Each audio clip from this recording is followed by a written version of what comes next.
Here we go. BARFF Fantasy Football Podcast, Season 6, Episode 3, Take 2. I'm Brian the Commish. I'm down here in the dungeon. Joining me over the internet on the screen, the best co-host in the business, very patient while we work through technical difficulties. Walt is here, owner of Born to Run. How are you tonight, Walt? I'm doing good, Brian. I'm looking forward to our remote podcast. Yeah, we apologize for those that had the to deal with the start and stop from earlier. We had a little bit of a tech issue, but that issue seems to have resolved itself. Well, it didn't resolve itself, just in a panic, started to blaze through things.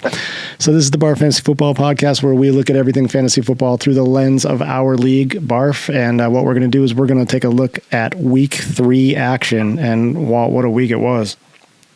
Yeah, it was. It was, there were some close games, which, again, we saw them go into the Monday night. And then, of course, there were games like yours and mine, which were pretty much over by, 6:30 on Sunday. Yeah, it was painful. It was a painful experience to deal with that nonsense. I just don't even, when we get to the games, I'll do my crying, I guess. It was hard. So where do you want to start in this week? We had a couple of really good ones, but where do you want to start? Yeah, we could start with our game, honestly. All right, let's go week. I mean, me and the Moppers. I'm sorry, I don't know why I said that. Yeah, this was Whopper Moppers, our reigning champs. They came into the game 2-0. Walt, you came into the game 1-1, looking for that second victory, and it did not go your way at all as the Moppers pulled out a 134.2 to 90.05 victory. Tell me about your game.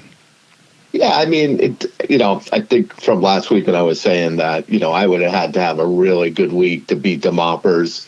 And I think I was pretty much right on. I mean, the Moppers had a, 134. That's a tough score to beat, in any given week.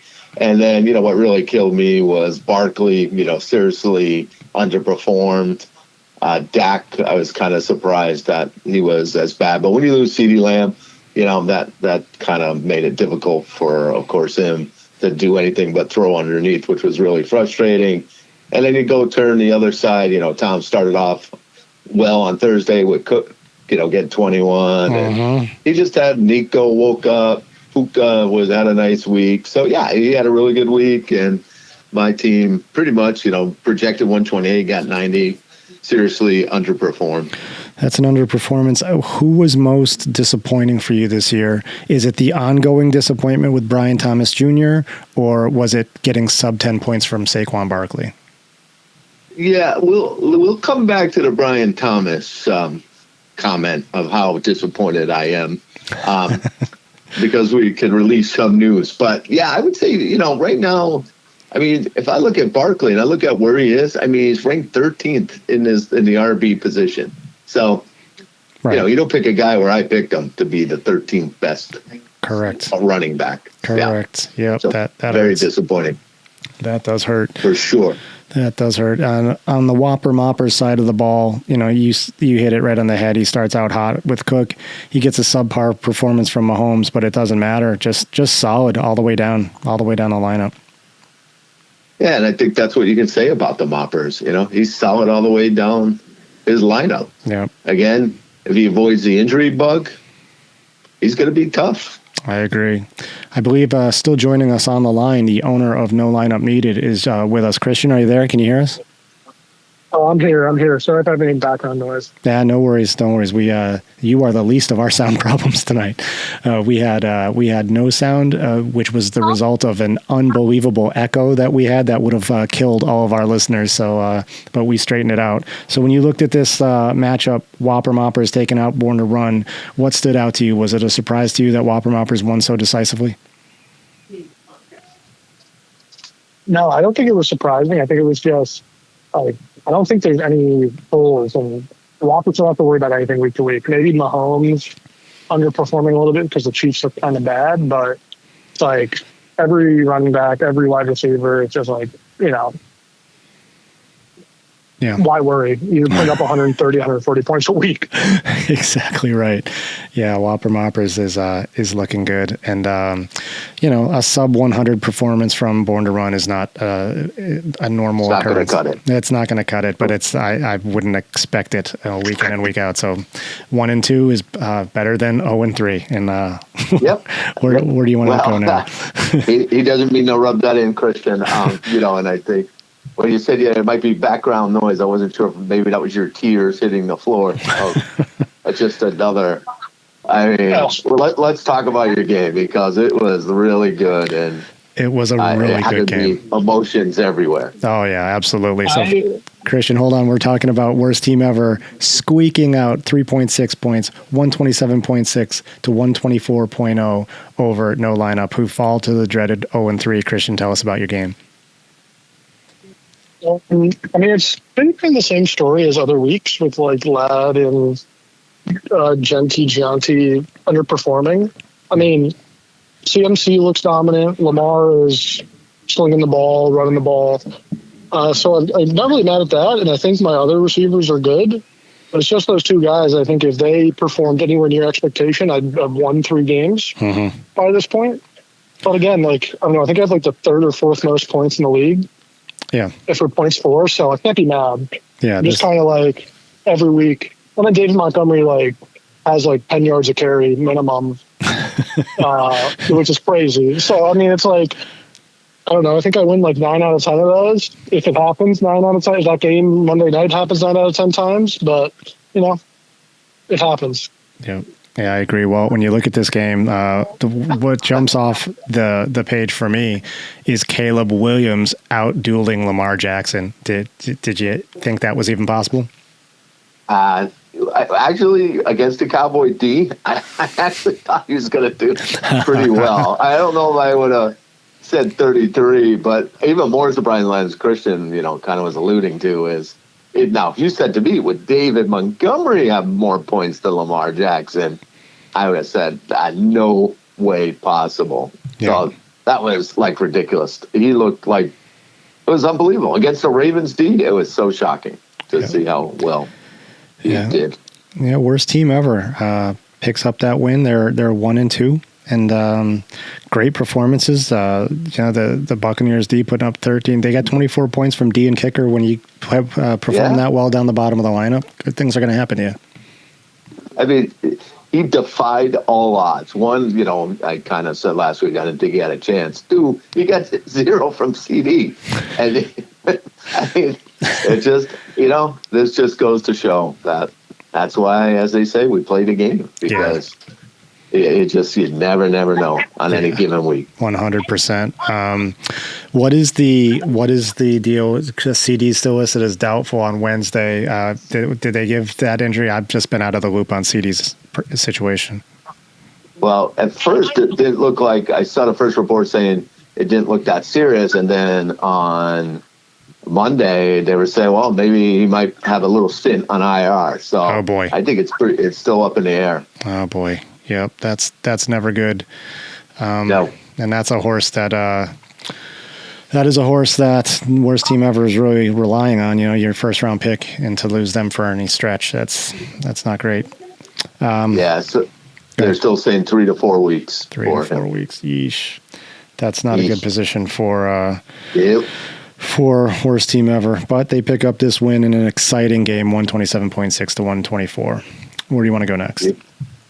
Well, let's see. All right, we'll go back to a bit of a power outage by the rifle. So let's talk about the Beans and the rifle. The Beans and the rifle. Boston Beans wins in a large fashion, 130.3 over a real power outage, 84.3 points for the Springfield Rifle. Springfield Rifle are another team that fall to the dreaded 0-3. Walt, tell me the story of this game. There's only one story. You got your boy Russell Wilson. He goes from whatever his outrageous point total against the Cowboys was to 6.7 points. Yeah. And then, you look at that differential to what Jalen Hurts had at 31.3. Yeah. I mean, you're not recovering from that's that. Just exactly. And then A.J. Brown woke up, which I'm sure makes the Beans quite happy, although, Mike Evans now looks like he might miss some time. But, that aside, Beans has, I feel, a decent bench, so I think he'll be able to weather that storm. So, yeah, that was tough. I mean, and now Russ ain't even starting. So, yeah, that was a tough hit for the Rifle. Yeah, cost him his job, that 6.7 performance for the Rifle. The Rifle put their foot down, and Russell Wilson is out of a job with the Giants for now. Jackson Dart moves in. Christian, when you look at the explosion from the Beans outside of 31.3 points from Jalen Hurts, what surprised you? Was A.J. Brown that much of a surprise? Well, I think A.J. Brown is going to eat. Like we've said, him and Neighbors are like those receivers that know their number ones and like to stamp their feet when they don't get number one numbers. But I mean, I think that his use was just a lot better in that game. Yeah. Than previous. I think Jamar might be a little bit. I mean, I think anyone wants Jamar Chase on the team, but the Vikings smoked Cincy. Like their offense was Jake Browning looked great when he came in, and then looked like he went back to high school. So it's like, I'm not really sure what to think with that. I mean, I think Jamar will eat, but it's like, I don't know. Like, I think everyone in that offense is kind of like a big question mark. Like, I know the trade with T. Higgins is coming up later, but yeah, that's all I can say with that. That game was that the ugliest NFL game of the week? Oh, yeah, no, they definitely. I mean, the Bengals looked out of sorts right from the opening, kickoff. So, yeah, that was tough all the way around. Yeah, Jamar Chase owners are in agony right now. I know. It's such terrible circumstances. Joe Burrow goes out, and you wouldn't think that the entire team would unravel because of that, but that certainly seems to be what's been going on. All right, so that's the Beans and the Rifle. Rifle fall to 0-3. Where are we going next? We'll save yours for last. How about Huey again rolling? And another squeaker against the Pantloads. Yeah, shootout of the week. Huey Lewis in the news puts up the week's high score, 143.6, taking out Sody Pantloads 136.4. Tight game, went down to the wire. Great performances all around. Walt, tell me about it. Well, there's okay, Jonathan Taylor. We're gonna have to talk about him. Like, that might have been the steal of the draft right now. 100%. He puts up a monster 33 points, but going back to how bad the Bengals were. I mean, how many times? I don't know if this is a record. 31 points out of a defense. It's insane. That's like that's. I mean, you translate that to like a regular player. That's like a 50-point position player a week. It is. I mean, that's insane. 2 touchdowns scored by that defense. Yeah, insane. So I feel bad for the Pantloads. Really good week. Mm-hmm. And to lose, I mean, that defense scores 20 and the Pantloads still win. So, yep. Yeah, that was tough. Yeah, that's hard. Christian, when you looked at this game, was there, I look at the Pantloads bench, there weren't really decisions that you were going to make.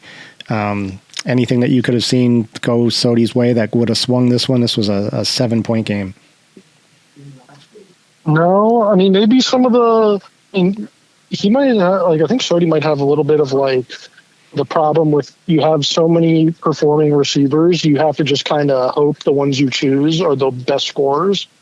Yeah. I think that might be the one thing. That's a great problem to have. And in a normal week, you wouldn't have to deal with it causing you to lose. Yeah. So, I mean, his team looks great. And I think this is just an unfortunate one where you run up to the hottest fantasy football sorcerer in the league. I agree. He makes magic. Puppet master. He makes magic. Walt Drake May puts up 21.9 points in this. He's currently sitting at number 7 as for quarterbacks in fantasy football right now. Tom refers to him as Josh Allen 2.0. Drake May, is he for real, or is this just a little bit of luck of maybe the opponent playing into it? I mean, I have a hard time saying it's for real. I mean, he had a good, I guess, fantasy week, but he had a fumble, interception. The team had 5 turnovers. The offense didn't look great. I'm not 100% sold on Drake May yet. Gotcha. He's got a lot to prove to me still. Well, it's a long season. He's going to have plenty of opportunity. Yeah. And that leaves us with game that was projected to be close, and it looked close, and then the wheels fell off the bus for yours truly. So that's the Soaring Eagles take on the Knuckleheads, and they end up with an easy victory, 133.95 to 112.65. The pain is real. Walt, tell me what you saw go wrong in Knuckleheads land. I saw what I thought never would happen, that somehow the Giants opted to not involve Malik Neighbors apparently in the game plan at all. I mean, they didn't even try to get him the ball in the first quarter, which to me is bizarre. So, two guys that you were counting on, I mean, you go as your receivers go, and the fact that you got 3 out of Flowers and 3 out of Neighbors, I mean, that's and St. Brown was good, and your running backs, man, Jordan Mason, nice pick up there and putting them in. Yeah, that kills you though. You can't have 3 and 3 out of 2 receivers of their caliber. That's a killer. The New York Giants got 4 total receptions out of Neighbors and Wan'Dale Robinson after Russell Wilson slings the ball all over the field against Dallas. It makes no sense to me. Neighbors at least had targets. Wan'Dale Robinson seemed like a forgotten person in this game. Christian, what did you think about the Giants and their usage of their wide receivers in that last game? Horrible. I feel like I would be possibly a better coach if I played like Madden for a couple weeks and then went onto the field and tried to string up some plays. Like it's like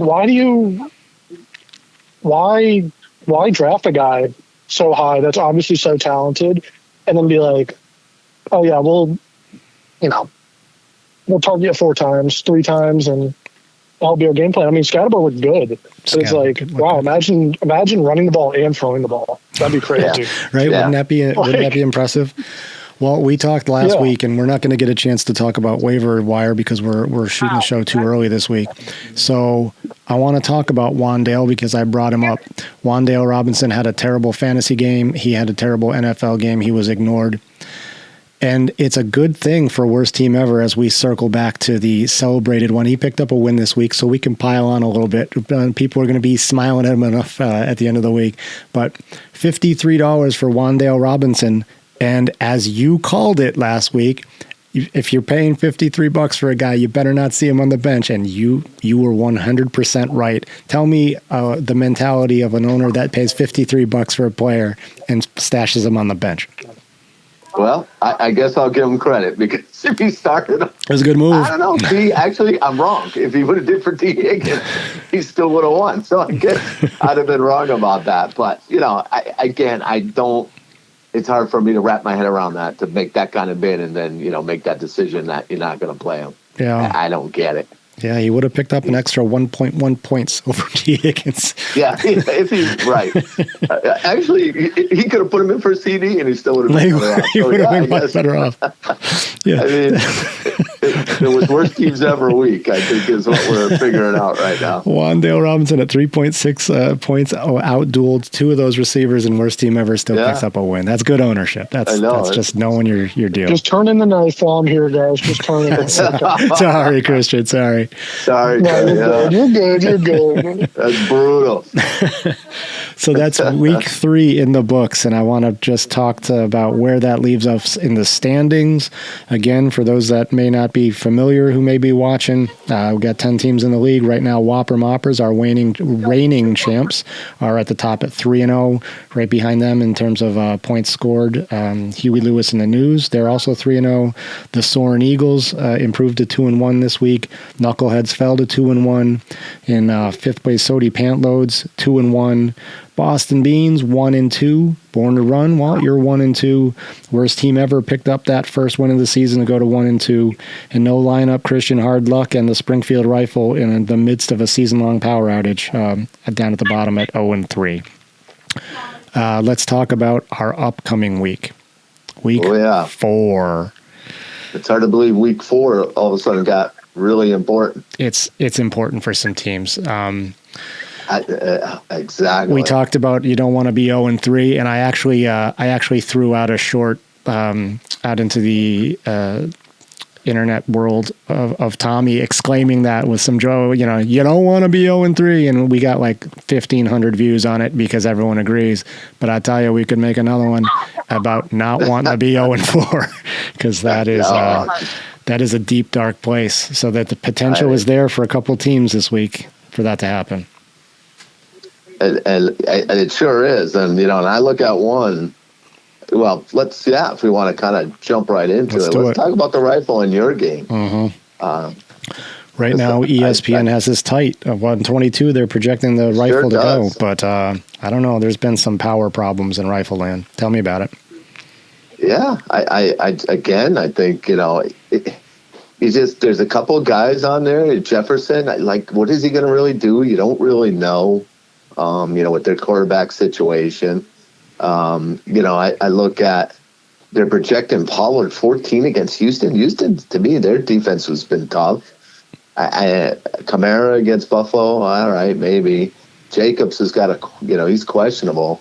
And then I flip it on your side, although I don't like what I see that Mayfield's questionable, but it's Mayfield, he'll be fine. He's got an arm injury. He's got I think it's a biceps in his throwing arm, but he was limited. The fact that he was at practice today, they're probably managing him. He was limited at practice, but he's doing some things. I think he's on track to play.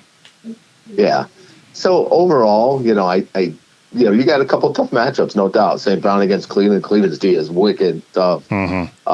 You know, the Chargers with Neighbors. I mean, you got a rookie quarterback. You know, not great. So I don't love your matchups, but I just think, you know, I don't feel very hopeful for a rifle, I guess. I don't know. But they'll probably surprise me on that. It is good if when plays against Dallas, you know what I mean? That'll be a big lift for him. Yeah. I don't know if he practiced today. I didn't really get that deep into the practice report. I know Neighbors didn't, but I think that's maintenance also. Yeah, exactly. Christian, when you look at the Springfield rifle against the Knuckleheads, is this the week that the rifle breaks through and picks up that first win? We might have lost Christian, so you know. Oh, I'm here. Sorry, I was on mute. I'm apologize. No. There you go. I would say I'm not convinced. Yours are tough, your matchups, but his are, I view, even tougher. Like Buffalo, Jefferson against Pittsburgh, Tyreek against the Jets. I mean, the Jets have been okay, but their secondary is usually pretty good. So it's like I'm not sold on the rifle. And plus, like, his real standouts are like Jefferson. Yeah. I don't know how they're not getting him involved. It's kind of like the same thing with Jamar Chase of like, when you have a backup QB, how do you not just try to hit your best player on the field every pass? Yeah. If possible. I tell you, if I'm Pittsburgh, I'm maybe more afraid of Carson Wentz than JJ McCarthy. Like I don't know that the team necessarily goes backwards with Carson Wentz replacing JJ McCarthy. Yeah, I you know, he's like, to me, Browning. You know, let's see in the second week. You know, great week, but let's see what he does this week, and you know, see if it was kind of a mirage on kind of what he did a little there. But of course, they got out so early. You know what I mean? He really didn't have a lot of pressure on him, so it'll be interesting to see if it's a tighter game what he does. Yeah. And then I guess the one thing I'll say, we can't ignore the fact when we looked at the stands, the rifle has by far the lowest points in the league. Yeah. So. Yeah, we got to see something, right? Yeah, it's uncharacteristic. I mean, they've had some great years recently, and you know, they're in a little bit of a dry spell.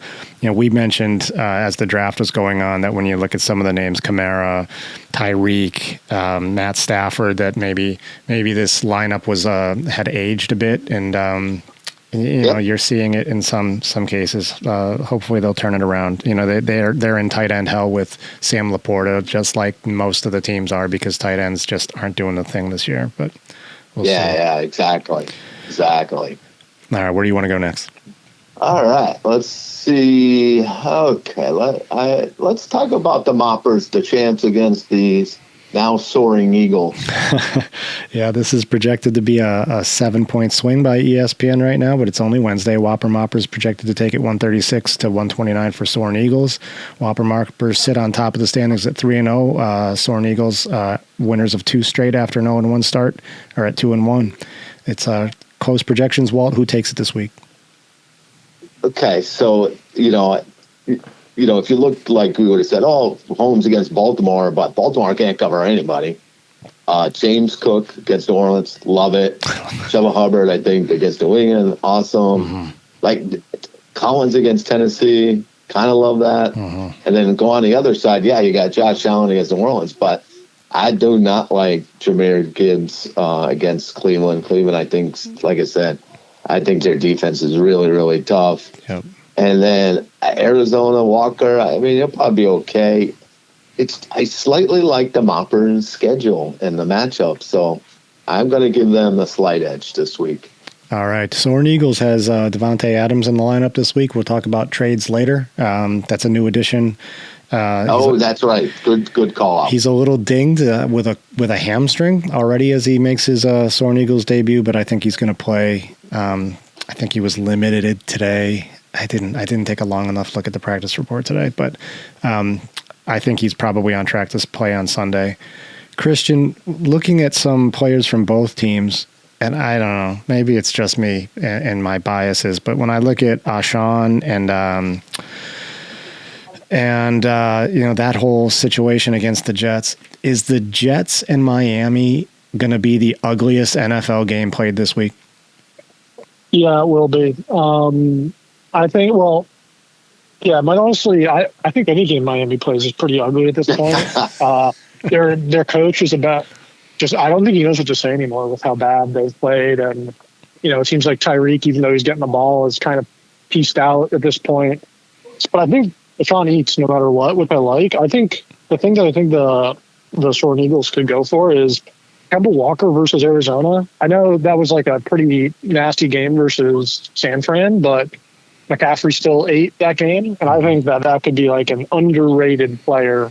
I know he's been kind of hit or miss every year he's played, but 12.9 seems pretty low for that Arizona defense, which doesn't seem to put up much resistance. Yeah, he's averaging 14. He's a top 15 back right now. So definitely. He's the only back that they're going to give the ball to. So I don't even want to go into that situation, but that's a good situation for Soaring Eagles to have. So, all right, that's Whopper Moppers and Soaring Eagles. Walt, where do you want to go next?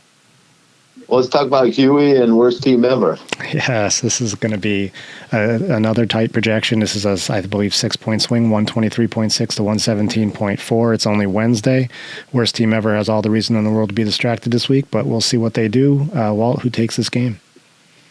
Well, I think this might be a good time because I think on paper you look at worst team and you're like, okay, they're putting Juwan Jennings in. They got Drake London, which is not horrible, but there was a little trade between Born to Run and worst team ever, and we traded a couple of guys that are kind of underperforming. So he now has Brian Thomas to kind of see if he can turn his season around from the Jags. So it was nice of you to give worst team ever the opportunity to let Brian Robinson turn it around.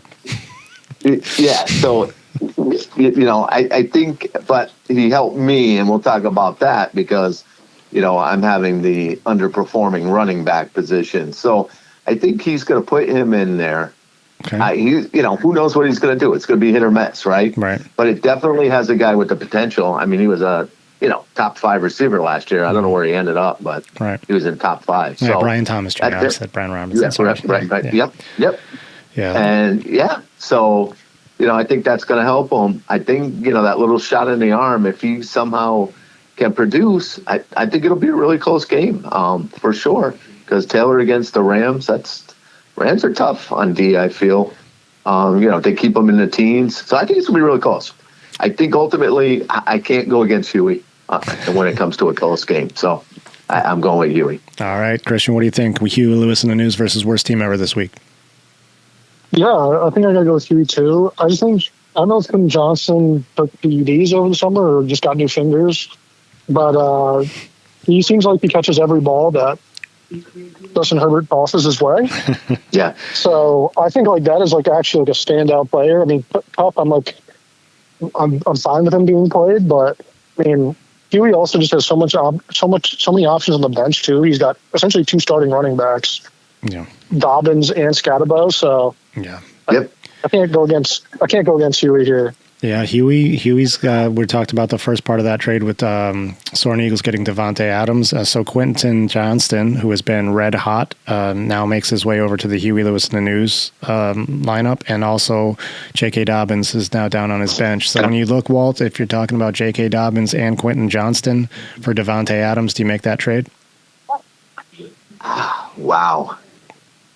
I mean, I guess I do make that trade because I don't mind getting Quentin Johnson at all. Dobbins, I don't know. If he stays healthy, like he's good. That's always the trick. It's always the trick with him. That is with him. Yeah. Exactly. Yeah. Christian, but how about stays healthy? I love it. Yeah. How about you, Christian? Do you trade J.K. Dobbins and Quentin Johnston for Devontae Adams week 3? I think so. I mean, Dobbins looks good. Again, I think Denver is actually a pretty good running offense as well. Yep. But then you're essentially trading the number 2 in Los Angeles for the deep ball threat of the the other deep ball threat of the Chargers, and the Chargers are throwing like 50 times a game. So to me, it's like a no-brainer on that side of it. It's like his first 3 weeks or anything. I mean, I don't know if Keenan Allen or McConkey are going to eat into that against tougher opponents. But playing the Giants in a deep ball threat, that seems like a good match made in heaven at this point. Yep, agreed. Yeah, 100%. Yeah, Devontae Adams. Yeah, he's got a decent situation as long as Stafford stays healthy. So we'll see. We'll see how he does. All right, where do you want to go next? Let's talk about the pants loads and the beans. Sody Pantloads taking on Boston Beans. This is a bigger spread than I thought it would be. The matchups are a little tough for the Beans this week, but Sody is projected to go 134.84, taking out the Beans 122.52. Walt, does this projection hold? Is it an easy week for the Pantloads? I hate to say it, I think so, because I don't, ETN against Frisco. I mean, can you call Jamar Chase with what's going on there? A top tier receiver now. AJ, I got to see another week's, out of him as well. So I just don't love those matchups. Keenan Allen, you thought you had jinxed him, but then in the fourth quarter, he was Keenan Allen again. He looked great. So that, to me, against the Giants, that's a nice matchup. Yeah. But you go flip it on the other side. Knicks against Cincy, you gotta love it. Bijan White, that's a tough one. Bucky, Philly, but Bucky Irvin is not going to get you anything less than points in the teens. He's a monster.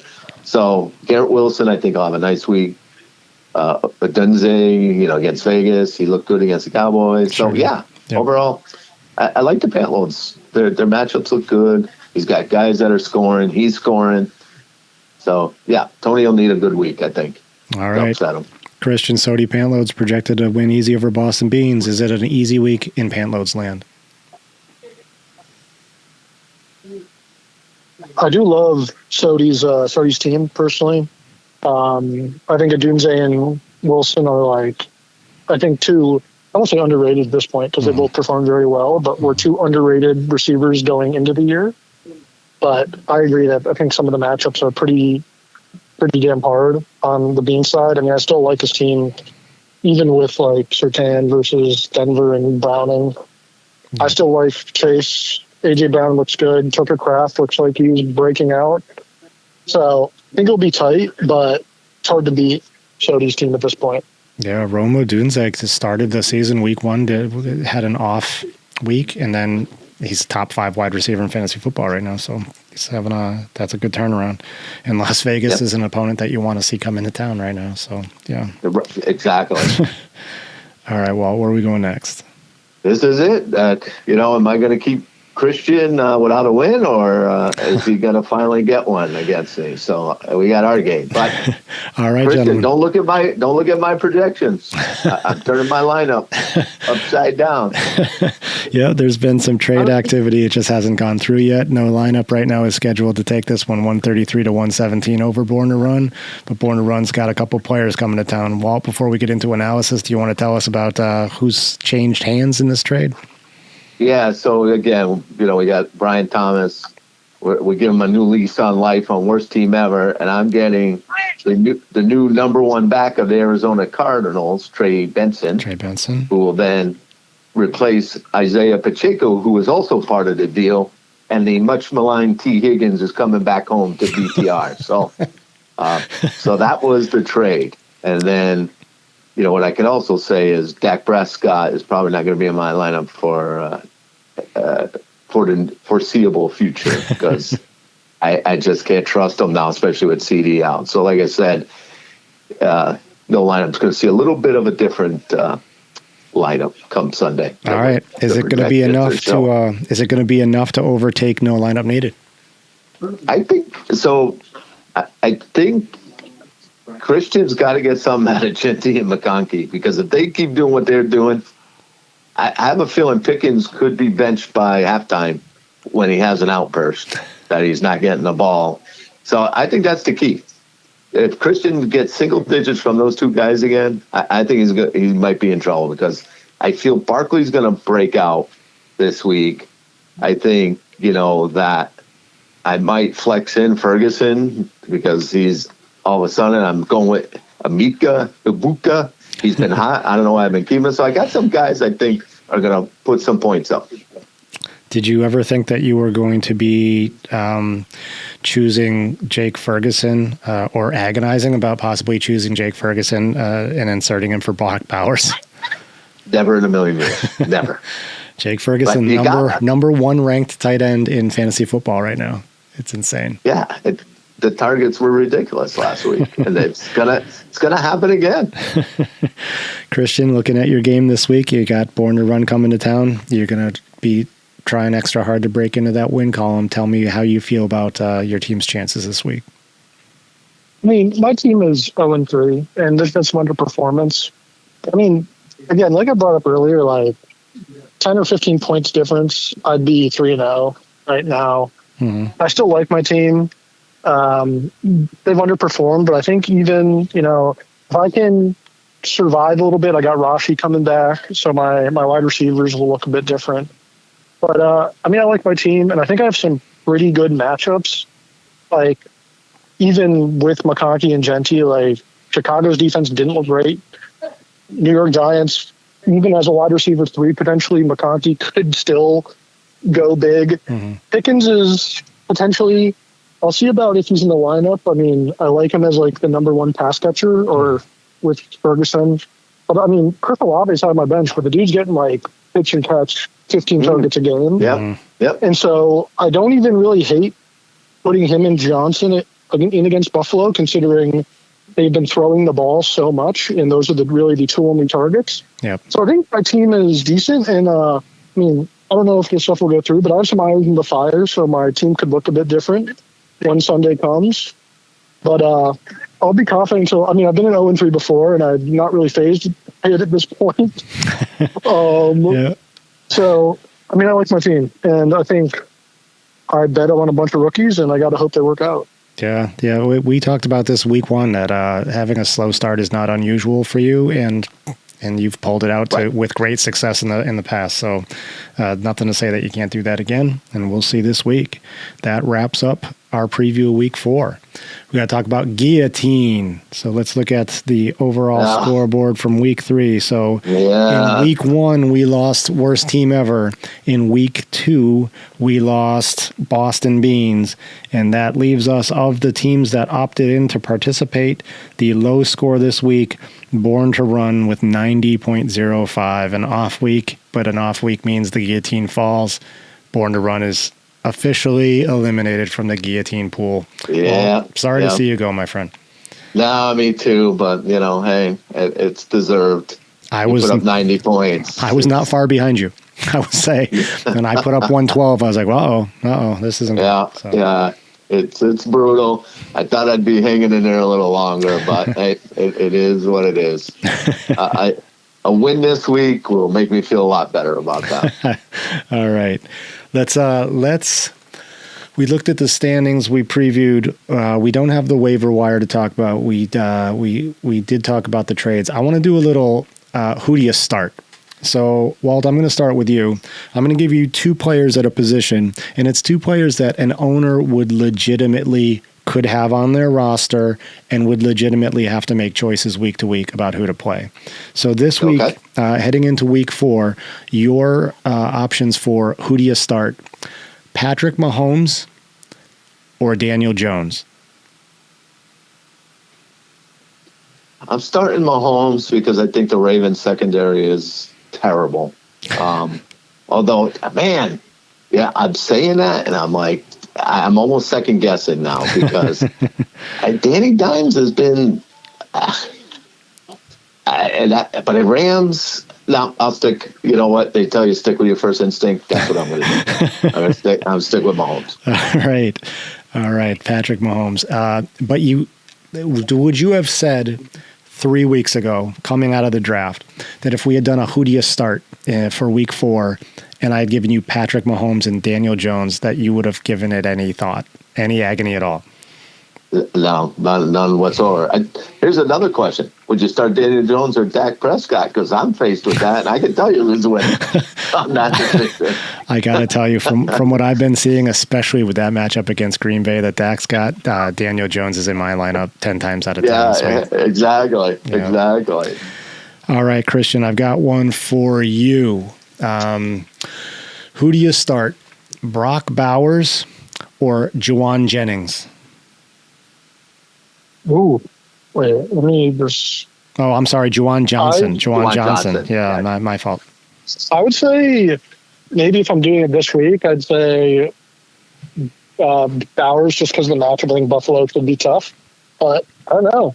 Juwan Jennings or Juwan Johnson. You even got me saying it wrong. Yeah, sorry about that. I'm the worst. No, you're good.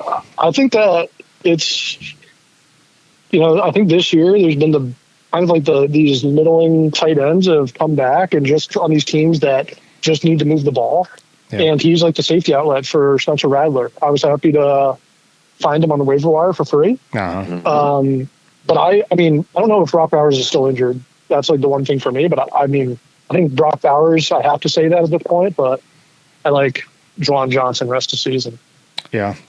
I'll tell you, again, go back to the draft. Brock Bowers is getting picked in the top 3 rounds ADP, and he currently sits in the 8th spot for tight end rankings. Juwan Johnson, number 2 ranked tight end in fantasy football, right behind Jake Ferguson. So we're in week 4, and the top 2 tight ends are Jake Ferguson and Juwan Johnson. That tells you the landscape that we've got. The world's upside down. But if Bowers can't this week against Chicago, they've given up the most receptions to tight ends. So, yep. We'll have to see. But I agree. All right, I got one more. Who do you start? Walt, I'm going to go back to you. Actually, I might ask you both this one. Who do you start, Ashton Janty or Cam Scatterbo? Wow. Oh, man. Scatterbo, the guy even did a flip in the end zone. I almost want to say I'd start him just for that. I honestly, I think I'm going to start Scatterbo, and I'll tell you, it's Tyrone Tracy is probably not going to play, right, at all. He's not. He's going to be out for a few weeks. Yeah, at least. So he's going to be the bell cow, and with Dart in there, I think they're going to rely heavily on him. I just think from a volume perspective, I'm going to start him over Janty. Scatterbo over Janty. Christian, same question to you. You've been suffering in Ashton Janty land, but would you, if you had Cam Scatterbo on your bench, would it be time for you to make a move? I don't think so as of yet. Pete Carroll said that Janty is going to be getting more touches. I'd like to see him get some passing work, but the dude sucks in pass pro, so I don't know if that'd be it. The thing with Scatterbo this week is the Chargers defense is so good. Yeah, that's true. I think that's the one thing that keeps me from saying him this week. The dude looks great. I'm happy he's on my third team. Yeah. But I think I got to go Janty just because I got to trust at least a little bit of what Pete Carroll says. Not everything, but hoping that his top 10 pick actually gets the ball is what I'll side with. Yeah. And again, this is these are two rookies, but one of them is average draft position first or second in Ashton Gianti, and Cam Scatterbu went undrafted. He's I think he was a fourth round draft pick for the Giants. Yeah. Was slated as second or third option in the backfield, and now he's a hot commodity in fantasy football. I think that the fact that people have him locked up in their lineups right now, they're going to see the benefits volume wise over the next few weeks. So Exactly.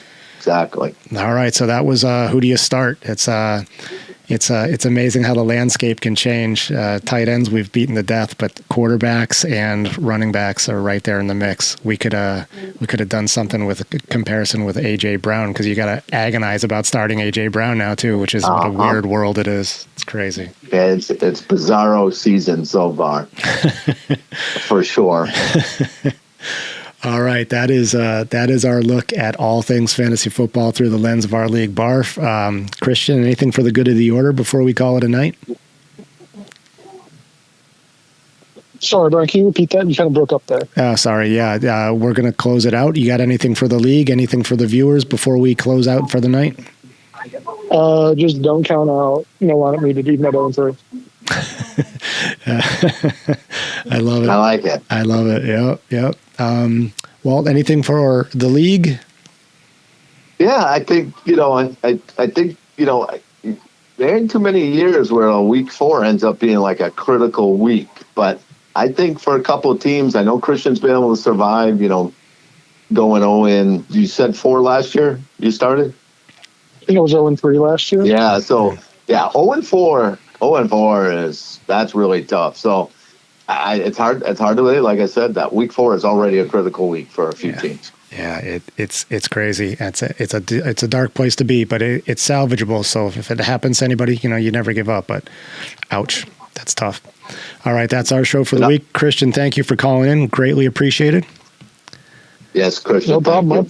My pleasure. Walt, thank you for making it work on the video call and for your patience in getting the show off the road with the sound problems. No worries. Much appreciated. No worries at all. We'll be back in person next week. All right. Looking forward to seeing some owners at some festivities. Congratulations to worst team ever, and good luck to all in the league. That's our show for the night. All right. Good luck, everyone.